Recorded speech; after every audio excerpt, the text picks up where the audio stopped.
On this episode of Feasting, I'm fortunate enough to eat at 3 of the best restaurants in Milwaukee, Wisconsin. I interview one of the best chefs in the city, Adam Pollock, and learn about pasta from his brother Alex. I help make some cheese curds at the Lakefront Brewery and devour the #1 chicken sandwich in Milwaukee at the Crafty Cow. I know you want some.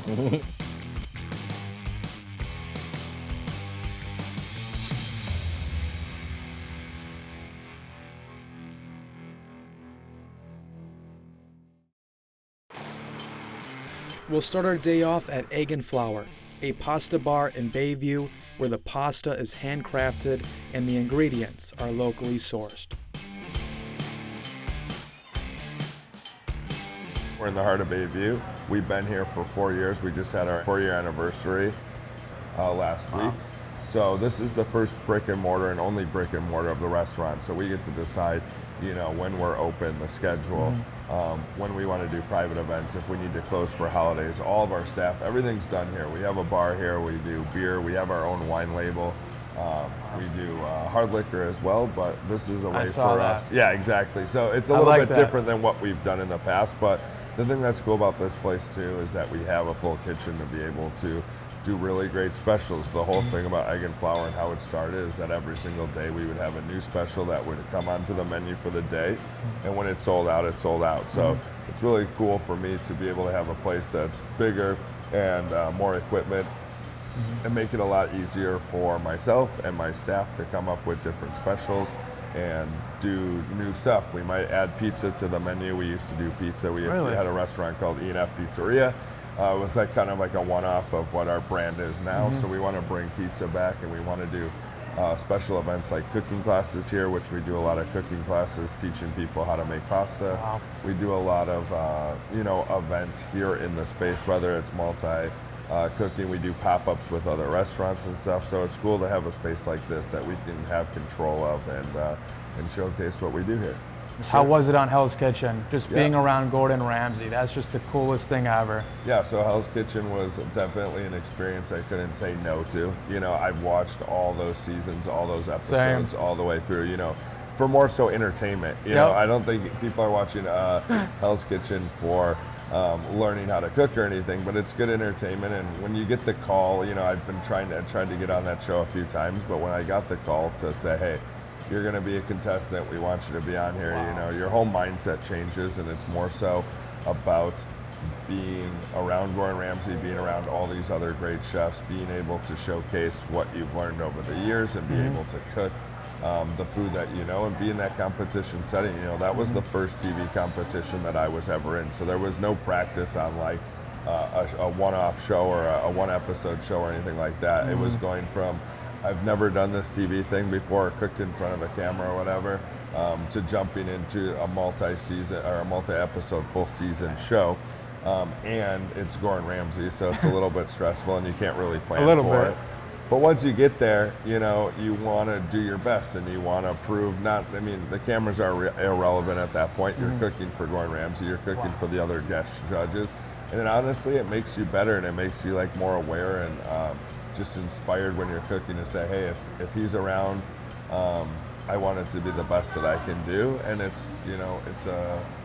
was a fun experience. It was stressful. It was crazy. It was, tiring, but definitely happy that I got that opportunity. And I think a lot of people enjoyed watching.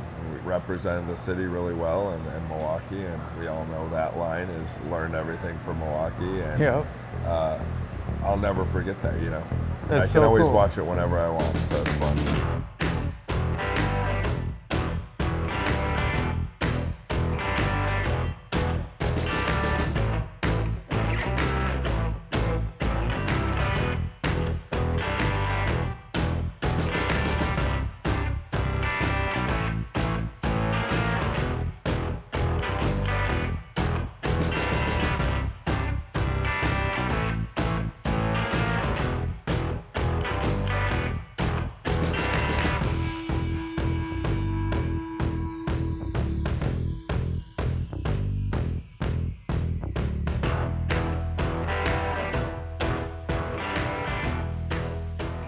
yeah, it's soaking up all of this flavor. Yeah, there's so much meat on this. That's crazy.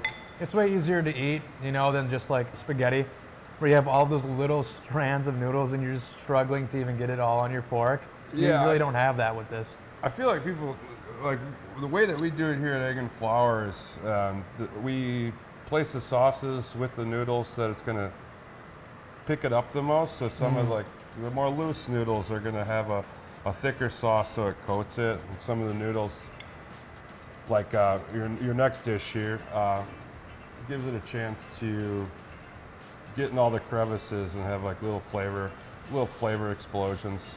Thank you. Yeah, this is making my life so much easier than just eating spaghetti at Olive Garden. That just takes forever just to put it on your fork. This is so good. So much meat on this. This is delicious.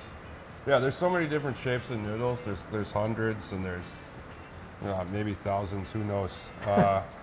But so here at the restaurant, we have a rotating 6, and we try to do different stuff with our specials and do things that people haven't seen or haven't bought in the grocery store other than your classic spaghetti or fettuccine, Nice. penne, macaroni. So we try to do some different stuff too. So savory. Yeah, I was looking at this wall. I was just like, I've never even heard of half of the different types of pasta. I didn't even know that all of that stuff existed. That's so cool. I wonder why, like they have so many different types. Is that because it goes better with the food, kind of making it easier, or why is there so many different types of pasta?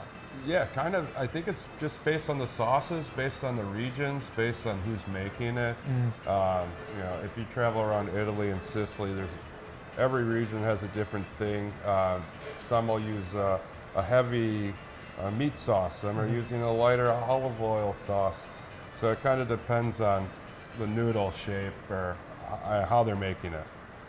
I love this because again, in like the sauce, usually you have a red sauce and then you have little bits of meat in it. This is just the meat. Yeah, so it is a tomato-based sauce, so we will have that. We started with that tomato sauce because it's braised down with the meat and our vegetables. It's kind of all together. It's not putting the ground meat into the tomato sauce like you're saying. We cook it for 8 hours, and it just brings all the stuff together. But this is green, so it's heavy basil. And we put it with our campanelli noodle or campanelle. I was going to ask about that. I've never seen one like And this. it's like It a looks little flower. Yeah, this is beautiful. And kind of early when we were talking about the pasta shape, this kind of gives it the pesto little places to get into the noodle and to eat it with. And it's a fun shape, so. Very easy to eat. Even easier than this. I just love how convenient it is to eat up this delicious food, because usually, again, you have just like the angel hair pasta, which is it's a struggle. It tastes so good, but then it falls off of your fork, and then you have to keep on going back. But yeah, this is like, it definitely has this oil taste that just makes it kind of like butter, but obviously healthier. Yeah, your pestos are probably the lighter bunch of the group for here at Egg and Flour, or wherever you're eating pesto. That's kind of one of the lighter options. So such a unique taste. My goodness, especially when you get into the middle and you have all of the sauce. What is this? Is that the sauce? Yeah, so that's the sauce kind of mixed in. We also throw in like fresh basil, fresh parsley, chives, and then like everything here, cheese. More Lots of Parmesan cheese. cheese on top. So Can't have too much cheese. And lastly, this is a salad? yeah, so this is our caprese salad. Most people hear about a caprese salad and they have the sliced tomatoes, your sliced mozzarella cheese, fresh basil, and like a balsamic glaze or balsamic dressing. We like that idea, but we wanted to kind of do it a little bit differently. So we have our sliced tomatoes, but we toss them in our pesto sauce, add a little fresh basil, salt and pepper, and then underneath we're going to use our balsamic dressing to get that balsamic flavor. And then topping it, instead of using like the sliced mozzarella, we put our stracciatella cheese, which is stracciatella. Stracciatella. Yeah, so that's going to be the inside of the burrata, and it's just like a nice fluffy kind of almost like a cottage cheese or a ricotta. We'll so put that just on like top. refreshing. Yeah, and then we're fans of pistachios, so we got some crunch on there, and we throw some fresh ground pistachios and more Parmesan cheese. So that's our take on a classic Wow. caprese salad. So unique. Again, you know, when you say salad, I think of just iceberg lettuce with some ranch dressing, except this is just like a cake, kind of. Yeah, most people come in and they'll order that and they'll ask for the lettuce, and I mean it's under our salad menu, but the caprese salad is like the tomato, the basil, and the mozzarella. So no lettuce there. So if you're looking for a salad here, we do offer a couple different salads. We have a mixed green salad, we have a Caesar salad, but this is more of like an appetizer, entree salad, something different. That's crazy how you just made a tomato taste so special and so unique by putting on all of these things, including nuts. I would have never guessed to just put that combination together, but it just fits so well. And the cheese, it's so refreshing. It really makes you just want to finish this as fast as possible. This is so cool. I've never had a dish like this before. This is something truly special. Awesome, Thank appreciate you. it, man. Of course. My brother came up with the concept of egg and flour about 5 years ago.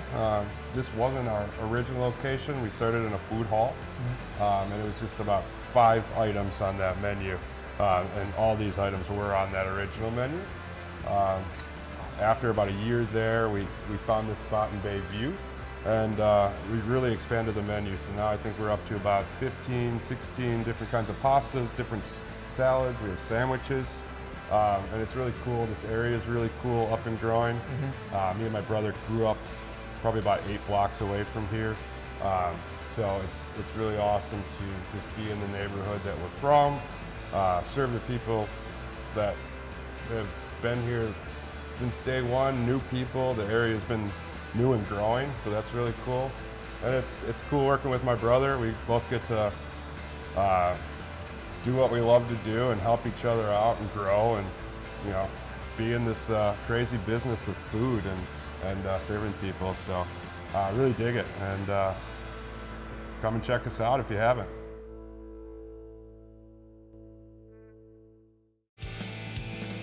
A couple blocks away on Kinnickinnick is Crafty Cow, the next restaurant we'll be visiting.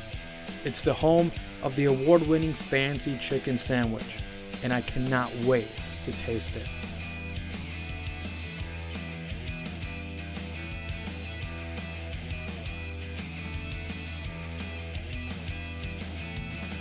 Yeah, it melts. It's like got the crispy outside from the breading, and then That's what it is. Yep.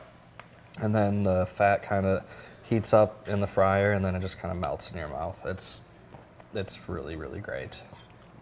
Yeah, it definitely melts. Yeah, that is not annoying at all to eat, and it doesn't feel unhealthy. Like like on a steak when you have like the chewy part, which is the fat, and you're like, all right, is this good for me? I don't know if it is. It is. That's unbelievable. Yeah. That is just so flavorful. Thank you. That is incredible. Wow. Should we move on to this one? Yes, please. All right. It's a smash style burger that was invented in Oklahoma during the Great Depression. So the beef was super expensive. They wanted to figure out a way that they could still make a burger, but at a good price for everybody. So they took onions and they smashed them into the patties. And it actually turned out super great, where like people were freaking out and loved it so much that it's still around today. Wow. The onions cook in the beef fat once you smash the patty down, and then when you flip the patty over, you get a nice crust on the burger, plus those onions get a nice little char on them. And it's actually, there's a lot of onions in the burger, but they kind of just melt into the meat, which is just adding more texture, more flavor, a little more crunch. And then we just put pickles, American cheese, and then like our house burger sauce, which we call special sauce. That's a big burger. Yeah, it's a big burger. This is 2 4-ounce patties. Thank you so much. Cheers. Let's go.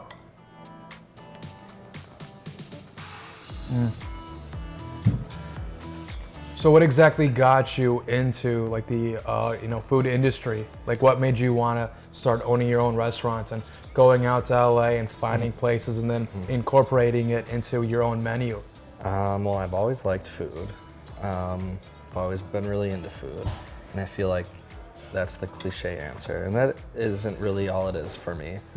A lot of it for me is like when I was younger, and I still do this, like, and my wife does this too. Is actually one of the reasons I feel like we're together, is that we love throwing parties for people and like bringing people together and like celebrating, whether it's like a real celebration of like a birthday or just being with friends. So I think that's mostly my driving passion in the industry, is like just getting and being a spot for people to come together. Just having like, you know, some excuse to see somebody. Yep, excuse to see somebody, excuse to bring people in, even people I don't know. And honestly, like through our goals for the next year are to like double down on that part of the experience. We do really well with our food, and now we're trying to get into how can we make the service aspect of it just as special and different and unique. Yeah. It's beautiful. Yeah. This is just like a combination of everything that I love. I love mushrooms, love eggs, love spicy food, love ramen, and I love fried chicken. Same. So like You were just like, one day, might as well try it out. Yeah, Let's just put it all in the bowl. Yep. Let's see how it is. Yeah, this smells just unbelievable. Yeah. This is, I would say, one of the most unique dishes that we have. You get a little bit of like savoriness from the mushrooms. The egg's pretty rich. The breading surprisingly stays crispy, even though you're putting it like in. It might not be now that I dumped broth all over it, but because it's on the top, it stays crispy. That'll be good. Yeah. Oh yeah. She's spicy. Yeah, it's not just like a hot sauce, but it definitely tastes so unique. So many different ingredients just coming together. Yeah, it's so satisfying. Yeah, I don't think I've ever had anything like this. There's a snap pea and broccoli slaw on there that is really creamy, and it kind of helps cut that heat down. There's a chipotle aioli, which I know sounds crazy because it's like heat and heat. Let's go. But it's got a really good flavor to it. There's some dill pickles on there, which help cut the heat out a little bit, and then this cornbread bun. I was gonna ask about that. Yeah, so it's got a corn dusting on it. It's a little bit sweeter too, because it's a cornbread based bun. It's not as soft as like traditional cornbread. It is heartier, it doesn't fall apart. But it really adds to the chicken sandwich. And it says right on here, you are eating the #1 chicken sandwich in Milwaukee. That's so impressive. So cool. Hey, if you ain't first, you're last. Oh yeah. And who said that again? Was that Abraham Lincoln? Who was that? I don't know who said that. Or if you're second, you're the first person to lose, right? I like that. Yeah, that's crazy. I didn't even see like that broccoli. Yeah, so Wow, there's that's broccoli, incredible. there's a little bit of snap peas in there, kale. Kale, let's go. That's healthy. And I think watermelon radish too. And the chicken breast, was this breaded once or twice? So we brine it in pickle juice. It's kind of help break it down and make it really tender and juicy. And then we bread it once, dip it in buttermilk, then we bread it again. Oh my God. And then fry it. Let's go. #1, chicken sandwich. There's the spice in this one, but because that slaw is on there, you kind of just get the flavor of the pepper. You get a little sweetness from the bun. Pickle's really tangy. You kind of hit every single spot on your tongue with this one.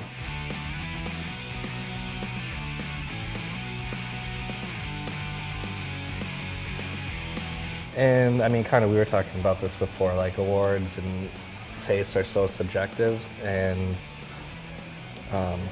we know not everybody's gonna think that, but we're proud for the people that do. So that's why we wanted to put it out there a little bit more. That's so nice. Especially if you are like a chicken sandwich connoisseur, it's like, even if you still go and say Popeyes is better, like at least you come in here and you get to try it. and try something that a lot of people say is the best.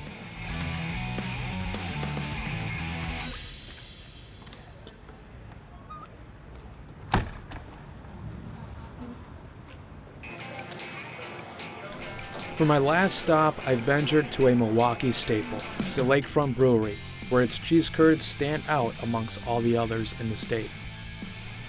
Executive Chef Christian Henneke shows me how to make the famous curds. We're going to make curd batter.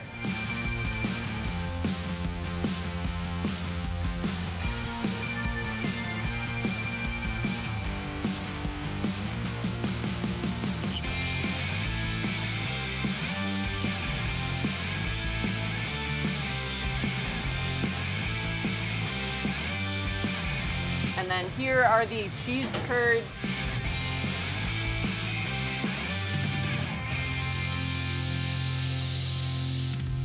These are going to go into the dredge, which is a mix of flour and a bunch of different seasoning, which we have coined LFB, or Lakefront Brewery seasoning. Wow. And these are just going to get tossed in here. And is this the top selling item here? Yeah, that and our fish fry, and also soft pretzels. So very Milwaukee, a lot of German roots there. Very Wisconsin altogether. We also have a bunch of sausages and things like that, but by far these cheese curds are the best seller. I've only worked at places where there's just no love in the back of the kitchen, like Culver's, Chick-fil-A. This is so cool. I like it so much. I don't want to call anyone out on that, but it's one of those, the idea is always, if you're going to do it, do the best. Don't just have like, oh, it's a little bit like so-and-so, or it's kind of this. Like, if we can't have the best of it, then we're not going to try and compete with the ones who do it best. So this is definitely one of the ones that we hit the mark there. That's perfect. So in the fryer they go.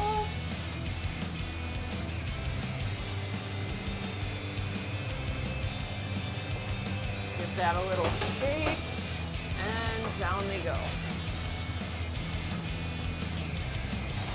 What we're going to be looking for, and you'll see it in just a second, are a nice golden brown crispy texture, and then some of that cheese starting to peek out a little bit from the shell. We're about halfway there, maybe a little more, and see those kind of orangey pieces? Yes. That's the cheese starting to peek through, wow. so that's what we're looking for. We're right on track. I used to work at a place with cheese curds, and I remember kind of forgetting about them sometimes. And then I would pull up the basket, and it'd just be black. It's just a shell. Just black. It's like, oh, gotta make another one.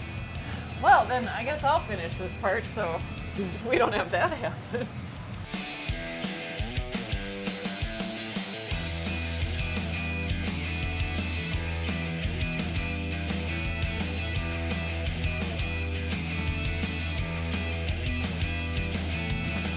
These are humongous. Oh my goodness. Yeah, and that's what I was telling you about cheese pull. So yeah, and then you gotta pull it out. Wow. But it's kind of you get a nice. Yeah, the crunch is so spectacular. And don't. It's nothing miss out on the like ranch. a McDonald's nugget at all. No. Oh, wow. Yeah, inside it's completely gooey and delicious. Cheese, wow. When cheese curds are fresh, the proteins in the cheese squeak on your teeth, on the enamel, but then once they're cooked, that goes away, and that's when you get like that gooey-gooey-ness to it. So that's, multifaceted curds. I could eat 100 of these. I've heard from so many people that Lakefront Brewery has the best cheese curds, and I can definitely see why. It's such a unique and special taste, and yeah, you can for sure tell that these ingredients are fresh. Yeah, that's kind of, I think, what sets them above all the other ones. They're not frozen. They're handled with a lot of care. We're getting them in every week and really plowing through them too. We're breading it by hand. We're frying them right there in the kitchen when you order them. Nothing's sitting around. And man, are we making a lot of that ranch a week. It's in these giant tubs that we're just, it's Do you sell the tubs? Because I know somebody who would love to buy one of them. No, but you can buy ranch. You can buy the individual ones. You can? Yeah. Oh, wow. I bet we should make bigger containers of ranch to sell. Absolutely. We just haven't gotten that far yet. Wow. Thank you so much. No problem. Brilliant. I'm glad you enjoyed them and got to help me make a batch of cheese curds. And we'll bring cheese curds to the world just yet. Wow, what a day. Egg and flour, that place and the food was just perfect. Crafty Cow, that was one of the best chicken sandwiches that I've ever had in my entire life. Lakefront Brewery, this place is legendary. Before I do anything else, I gotta finish the rest of these cheese curds and then head over to Planet Fitness and run on the treadmill just for a couple hundred hours. I'll see you guys in the next one.